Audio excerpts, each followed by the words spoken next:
अस्सलामुअलैकुम दोस्तों, कुरान में अल्लाह ताला फरमाता है, दुनिया की जिंदगी खेल कूद के सिवा कुछ भी नहीं है और आखिरत की जिंदगी ही हकीकी जिंदगी है। काश ये लोग इतनी सी बात समझ लेते।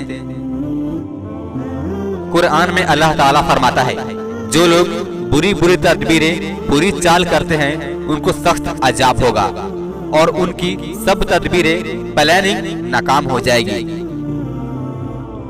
कुरान में अल्लाह ताला फरमाता है, जो शख्स आखिरत की खेती का तालिब हो हम उसकी खेती में तरक्की देंगे और जो दुनिया की खेती का तालिब हो तो हम उसको दुनिया में से कुछ दे देंगे और ऐसे शख्स का आखिरत में कोई हिस्सा नहीं होगा।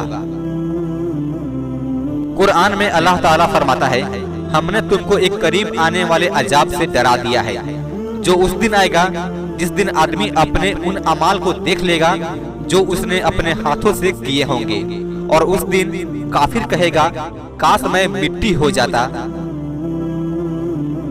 कुरान में अल्लाह ताला फरमाता है, वह घर हमेशा रहने का बाग है जिनमें परहेजगार लोग दाखिल होंगे। उन बागों के नीचे दूध शहद और पाकीज़ा शराब की नहरें बह रही होंगी। जिस चीज को उनका जी चाहेगा वह उनको वहां मिलेगी। अल्लाह ताला परहेजगारों को ऐसा ही बदला दिया करता है। कुरान में अल्लाह ताला फरमाता है, उस दिन बहुत से चेहरे तरोताजा होंगे, अपने नेक अमाल की वजह से खुश होंगे, ऊंचे ऊंचे बागों में होंगे। वह उन बागों में कोई बेहुदा बात नहीं सुनेंगे, उनमें चश्मे बह रहे होंगे।